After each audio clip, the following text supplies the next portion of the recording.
Kita kembali bertemu di mata kuliah Arsitektur dan Organisasi Komputer.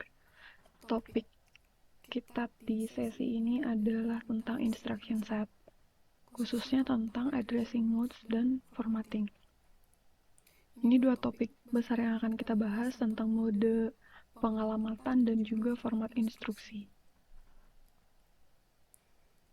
Ada beberapa mode addressing yang akan kita bahas: immediate addressing mode, direct and indirect addressing mode, register dan register indirect addressing mode, displacement addressing mode, dan yang terakhir adalah stack addressing mode.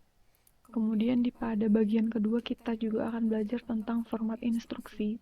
Berapa jenis format instruksi akan kita bahas. Kemudian juga tentang panjang instruksi, dipengaruhi dan mempengaruhi apa. Kita mulai dari addressing mode. Jadi mode pengalamatan itu adalah spesifikasi format penulisan operan. Jadi operan ini maksudnya data yang akan digunakan pada saat melakukan operasi atau instruksi. Di sini kita perlu menentukan alamat yang efektif dalam menjalankan operasi pada operan. Jadi operan ini ditempatkan di memori, sehingga kita perlu menentukan bagaimana menspesifikasi alamat dari operan ini sebelum menjalankan instruksinya. Mode yang pertama adalah immediate addressing mode. Ini salah satu jenis pengalamatan yang datanya ini atau operannya dispesifikasi, dituliskan secara langsung pada instruksi, kemudian ditransfer langsung juga ke register.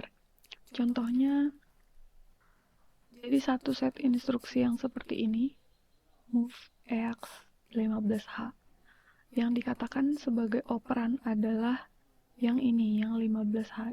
Operan itu tadi yang saya katakan adalah data yang digunakan di dalam instruksi atau operasi. Jadi ini 15 hexa ini adalah operannya. Nah, di jenis immediate addressing mode ini, seperti yang dijelaskan tadi, operannya dituliskan secara langsung pada instruksi. Jadi ini set instruksinya, lalu operannya dituliskan langsung di dalamnya. Karena instruksi ini adalah move EAX 15 hexa, maka si 15 ini akan langsung dipindahkan ke register EAX. Kemudian mode yang kedua adalah direct addressing mode. Kalau di jenis direct ini, alamat dari operan dituliskan di instruksi. Jadi prosesornya mengakses alamat memori. Contohnya seperti ini. Ini adalah instruction setnya move EAX, 1000. Jadi berbeda dengan yang tadi bahwa operannya langsung dituliskan di dalam instruksi. Kalau di direct addressing mode ini yang dituliskan di dalam instruksi adalah alamatnya, alamat dari operannya. Jadi kalau di sini artinya adalah prosesor meload data yang ada di alamat 1000 ini lalu mengcopy ke EAX. Jadi diakses terlebih dahulu memori yang alamatnya 1000 ini. Kalau dituliskan dalam bentuk diagram seperti ini, jadi instruksinya terdiri dari opcode dan address A. Address A ini menunjuk adalah pointer ke operannya. Jadi instruksinya mengakses memori yang berisi operan. Kemudian mode yang ketiga, indirect addressing mode. Kalau di indirect addressing mode ini, registernya digunakan untuk menunjuk alamat memori secara indirect. Indirect ini dimaksud adalah dia tidak langsung berisi operan tetapi berisi alamatnya. Contohnya ini, set instruksinya adalah move AX, BX. Jadi di sini dia mengcopy nilai yang ada di alamat register BX ke register A. Jadi BX di sini adalah pointer yang berisi alamat memori yang sebenarnya. Kalau dituliskan dalam bentuk diagram, dia bentuknya seperti ini. Instruksinya yang berisi opcode dan alamat. Nah, di alamatnya ini, dia berisi pointer ke alamat operannya. Jadi dia tidak secara langsung berisi langsung operan, tapi merupakan pointer menuju operan yang sebenarnya. Jenis addressing selanjutnya adalah register addressing mode. Ini operannya dituliskan di dalam sebuah register. Contohnya begini, move AX dan BX. Move AX, BX. Nilai yang ada di register BX di-copy ke register AX. Ini diagramnya. Jadi dia mengakses register tanpa ke memori eksternal. Itu bedanya dengan yang tadi menggunakan di sini operannya disimpan di dalam register. Kemudian register indirect addressing mode. Di jenis ini alamat memori dari operannya ditunjuk oleh isi dari register. Contohnya move AX, SI. SI ini adalah SI ini berisi pointer langsung ke alamat memori operan. Secara diagram dituliskan seperti ini. Instruksinya berisi opcode dan alamat register. Kemudian register address ini menunjuk ke pointer to operan, lalu pointer to operannya mengakses memori eksternal yang berisi operan. Jenis selanjutnya adalah displacement addressing mode. Jadi kalau jenis ini alamat memori operannya adalah penjumlahan dari nilai register dan displacement atau offset tertentu. Contohnya ini move AX,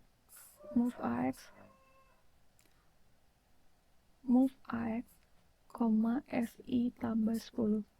Jadi ini adalah alamat register ditambah dengan offset atau displacement tertentu. Dia mengcopy operan yang ada pada alamat SI tambah 10. Jadi register ini merupakan alamat awal lalu 10 menunjuk ke alamat operan sebenarnya. Digambarkan dalam bentuk diagram dia seperti ini. Instruksinya berisi opcode dan juga register ditambah dengan alamat tertentu.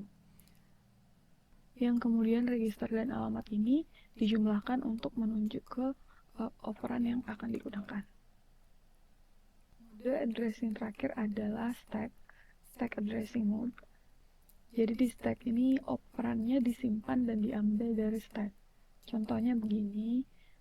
Contoh yang pertama ada push AX, artinya dia memasukkan register AX ke dalam stack, lalu pop BX, dia menghapus BX dari stack.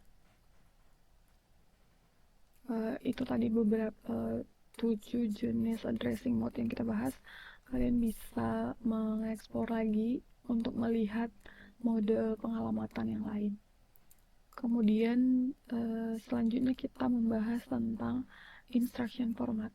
Ini adalah template. Format yang dimaksud di sini adalah template instruksi yang menentukan bagaimana prosesor itu menginterpretasi aliran bit sebagai suatu instruksi. Jadi di format ini akan dispesifikasikan bit, setiap bitnya itu merupakan apa gitu. Di sini juga formatnya ini kita bisa melihat berapa banyak bit yang dialokasikan untuk opcode, berapa banyak bit untuk operan, dan juga untuk field control yang lain.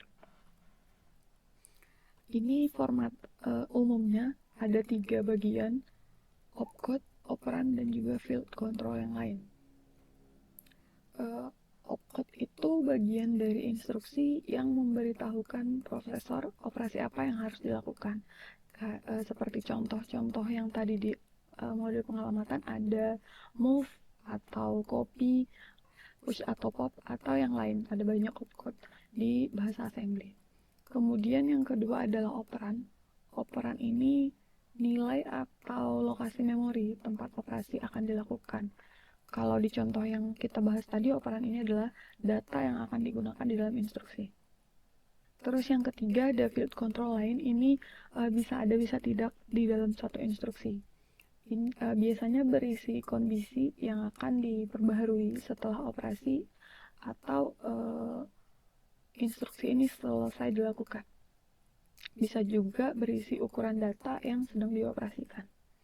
Biasanya terdapat lebih dari satu format instruksi dalam satu set instruksi. Kenapa?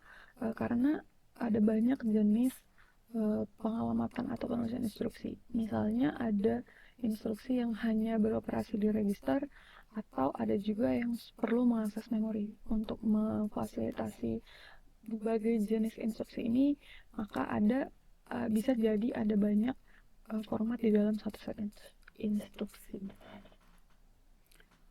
Kemudian selanjutnya adalah instruction length. Di sini kita akan melihat apa-apa saja yang mempengaruhi ukuran dari instruksi dan juga apa yang dipengaruhi oleh ukuran instruksi itu. Yang pertama, ukuran instruksi, panjang instruksi dipengaruhi oleh ukuran memori size. Memori yang kecil, kalau memorinya kecil, instruksinya juga akan kecil supaya lebih banyak instruksi yang bisa disimpan di dalam memori ini. Kalau memorinya besar, maka instruksi juga bisa lebih panjang. Yang kedua, panjang dari instruksi juga dipengaruhi oleh organisasi memory organization. Jika memori dibagi menjadi ukuran blok tertentu, maka panjang instruksi ini harusnya merupakan kelipatan dari ukuran blok. Yang ketiga, panjang instruksi juga dipengaruhi oleh bus struktur bus. Bus ini adalah jalur komunikasi dalam satu komputer prosesor. Bus ini memfasilitasi bagaimana data ditransfer antar bagian dari komputer. Panjang instruksi dipengaruhi oleh lebarnya. Kalau ukuran busnya kecil, sempit, maka instruksinya harus lebih kecil agar cukup di busnya. Kemudian panjang instruksi akan mempengaruhi kompleksitas dari CPU dan juga akan mempengaruhi kecepatan CPU. Semakin besar panjang instruksinya, maka akan semakin sulit bagi CPU untuk memproses, butuh waktu untuk memprosesnya. Karena inilah, maka sebagai programmer bahasa assembly perlu mempertimbangkan apakah akan mencapai instruksi yang powerful atau akan menjaga kecepatan atau kompleksitas dari CPU. Instruksi yang panjang akan mempermudah penulisan dari instruksi, tapi juga akan mengurangi kecepatan CPU. Itu tadi panjang dari instruksi, bagaimana kita mengatur panjang instruksi yang akan ditulis. Kemudian ini selanjutnya kita akan membahas format-format instruksi yang ada. Yang pertama di PDP-8. Jadi PDP-8 ini adalah mini komputer awal dari DC Digital Equipment Corporation. Mini komputer ini dikembangkan pada tahun 1965. Jadi ini adalah komputer awal. Di jenis komputer ini ada 3 kategori instruksi, 3 jenis instruksi. Yang pertama adalah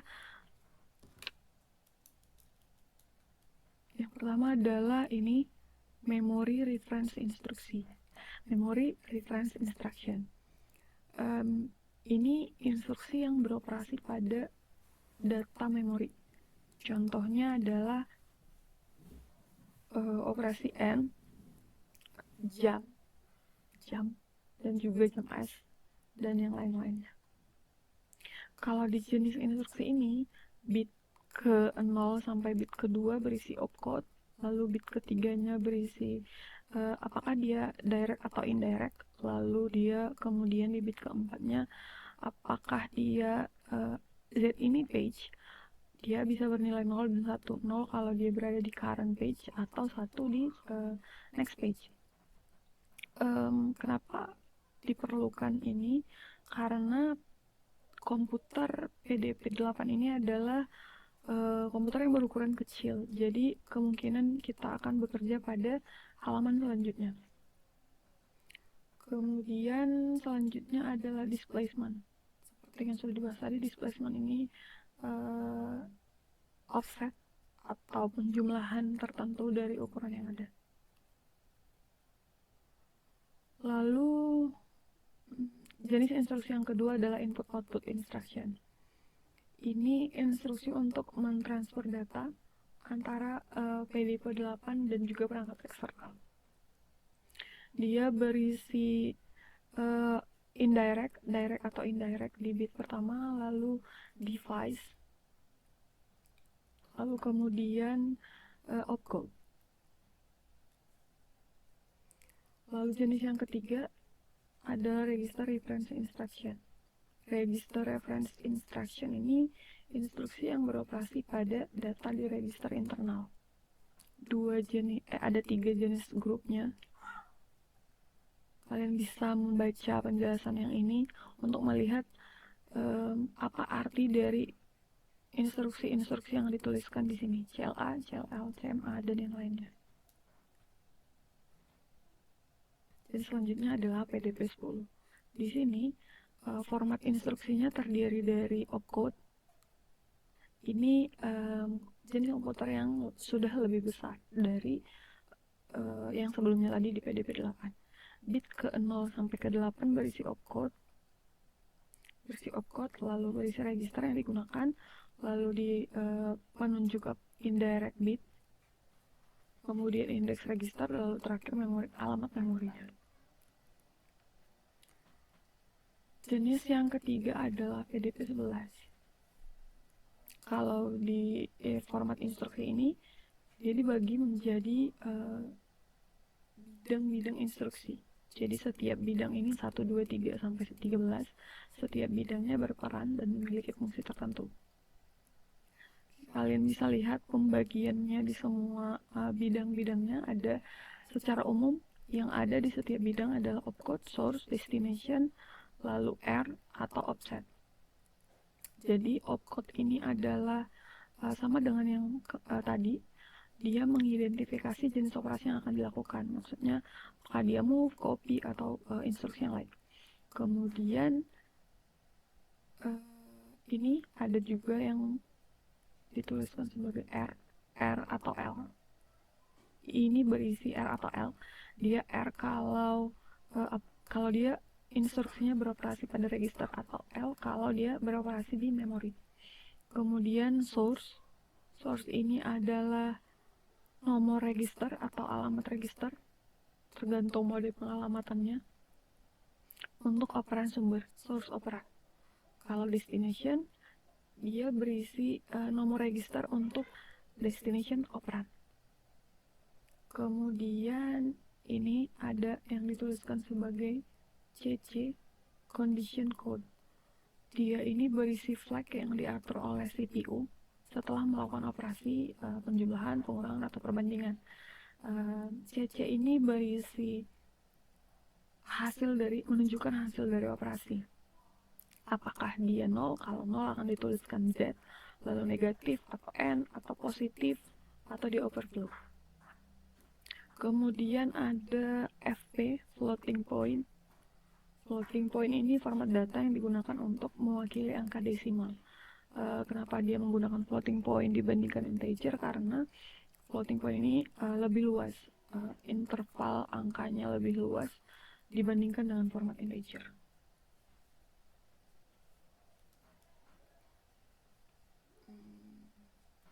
Selanjutnya tentang assembler.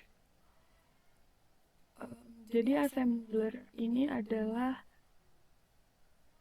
satu program yang tugasnya untuk menerjemahkan bahasa assembly, bahasa mesin ke bahasa yang dimengerti oleh kode mesin. Jadi sebenarnya adalah mesin ini hanya menyimpan dan memahami instruksi biner. Sementara instruksi biner ini sangat sulit untuk dituliskan oleh manusia. Contohnya program ini seperti ini, N sama dengan I plus J plus K.